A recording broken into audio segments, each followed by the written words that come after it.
melecehkan Allah, melecehkan Rasulullah SAW, melecehkan Al-Quran, melecehkan Islam, tidak dihukum pidana, bebas. Tapi ketika ada orang di Indonesia melecehkan pejabat, langsung dihukum pidana, seperti Ade Armando, Abu Janda, ya kan? Ketika dia melecehkan Allah, melecehkan Rasulullah SAW, melecehkan Al-Quran, melecehkan ulama, melecehkan Islam, tidak ditangkap dan bebas. Bahkan terakhir beberapa waktu yang lalu bakar Al-Quran di alun-alun Pemalang, Jawa Tengah. Bakar Al-Quran. Apakah ditangkap? Enggak, malah dapat ciuman dari polisi.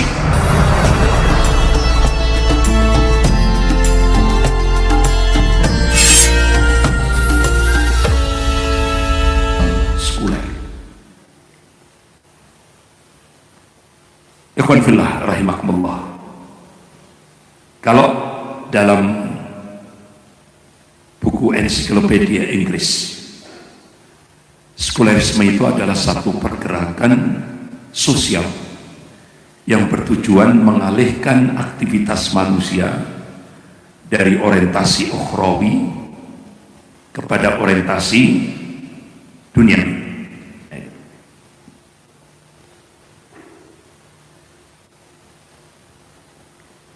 Itu dalam buku ensiklopedia. Dalam kacamata Islam, sekulerisme itu adalah ideologi kufur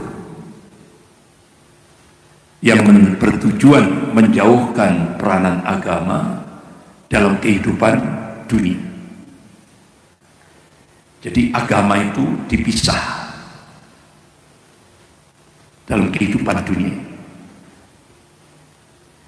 Jadi sekulerisme itu merupakan ideologi yang ingin mewujudkan dominasi dunia pada semua sisi kehidupan, baik politik, ekonomi, sosial, moral, konstitusi, dan lain sebagainya, jauh dari perintah-perintah ad-din, agama, serta larangan-larangannya. Sekarang ini ada virus yang lebih dahsyat,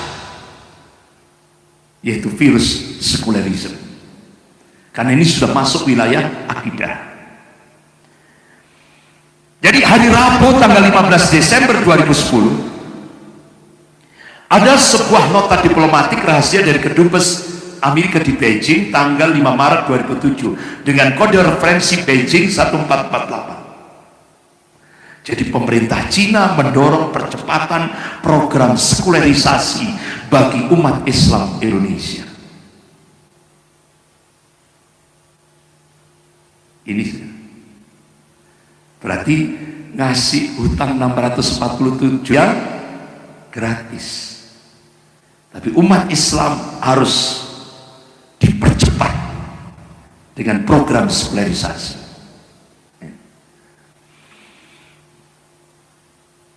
Akhirnya Presiden memberikan statement politik dan agama harus dipisah.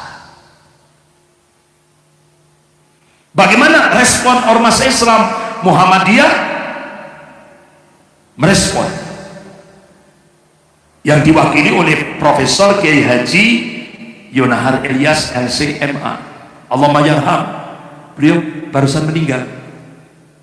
Beliau juga sebagai wakil ketua Majelis Ulama Indonesia Pusat. Jadi Muhammadiyah menegaskan Indonesia bukan negara sekuler. Ya. Artinya apa? Jangan sampai Indonesia ini bahasa-bahasa konstitusi negara, jangan sampai sila ketuhanan yang Maha Esa itu dihapus, jangan sampai terjadi. Kalau ini benar-benar Indonesia dipraktekkan menjadi negara sekuler, otomatis sila ketuhanan yang Maha Esa itu akan dihapus, karena pondasinya itu sila ketuhanan yang Maha Esa. Makanya dalam preambul pembukaan Undang-Undang Dasar 1945, Negara Kesatuan Republik Indonesia berdasarkan ketuhanan yang Maha Esa.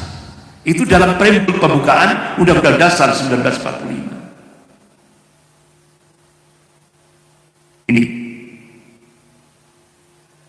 dalam perspektif Islam, kita tidak boleh memisahkan agama dengan politik.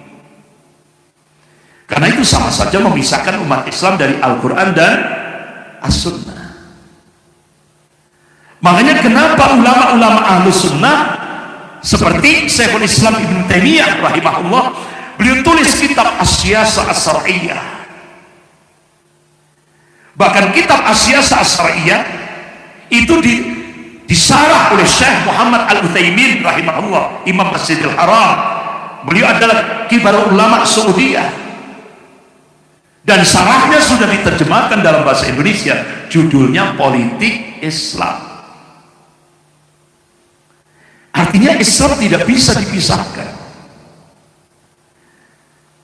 Kalau umat Islam, artinya kalau agama dipisah dengan politik, itu sama saja menjauhkan umat Islam dari Al-Quran dan As-Sunnah. Itu. Ikhwan fillah rahimakumullah. Nah, jadi secara umum dapat didefinisikan sebagai pemisahan agama dari kehidupan publik. Dalam konteks pemerintahan, sekulerisme itu bermakna tidak diterimanya argumentasi agama sebagai landasan hidup bernegara. Itu disebut dengan, kalau bahasa Arabnya, fasluddin anid daulah. Dan ditolaknya aturan agama sebagai landasan aturan hukum positif. Nah, ini yang sekarang ini dipaksakan Cina untuk diterapkan. Ini pembahasan ini sebelum muncul virus corona. Ini sebelum muncul virus corona ini.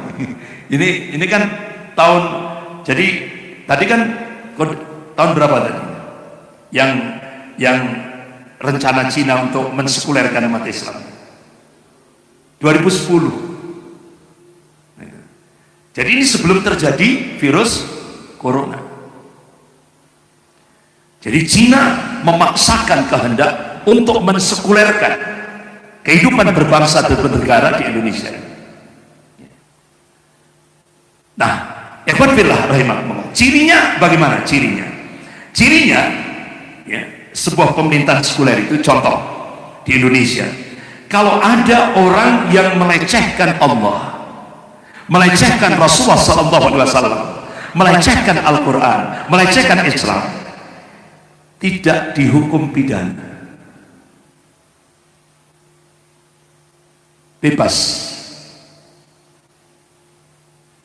Tapi ketika ada orang di Indonesia melecehkan pejabat, langsung dihukum pidana. Itu kira-kira sudah terjadi tidak di Indonesia? Sudah. Seperti Ade Armando, Abu Janda, ya kan? Ketika dia melecehkan Allah, melecehkan Rasulullah SAW, melecehkan Al-Quran, melecehkan ulama, melecehkan Islam, tidak ditangkap dan bebas. Bahkan terakhir beberapa waktu yang lalu bakar Al-Quran di alun-alun Pemalang, Jawa Tengah. Bakar Al-Quran. Apakah ditangkap? Enggak, malah dapat ciuman dari polisi, dicium keningnya, bebas. Astagfirullah.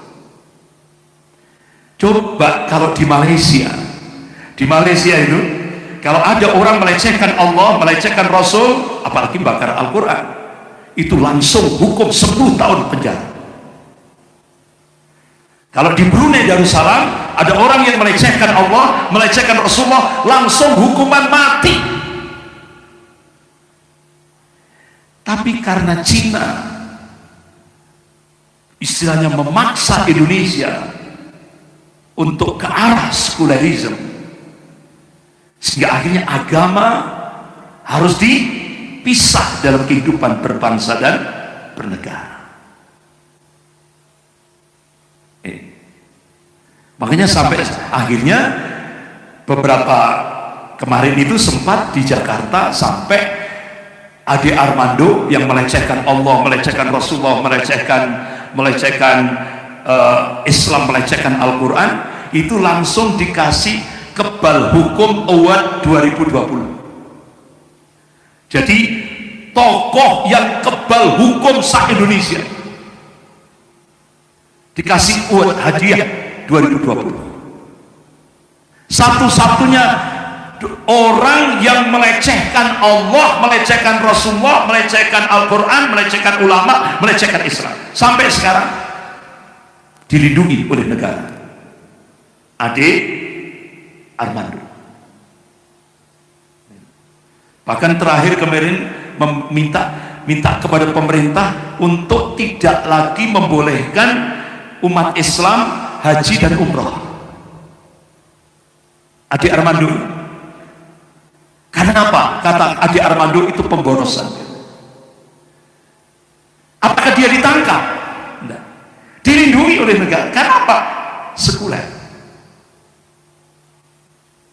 Ya. Jadi seperti itu. Sampai terakhir siapa? Bu Sukmawati. Dan antara Rasulullah dengan bapaknya.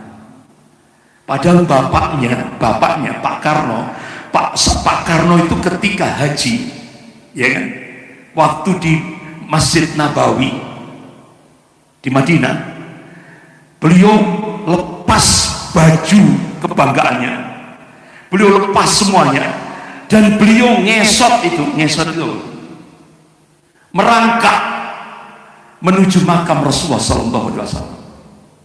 Berarti Pak Karno menghormati Rasulullah SAW. Nah, ternyata anaknya melecehkan Rasulullah SAW. Kira-kira diperiksa enggak Ibu Sukmawati? Enggak.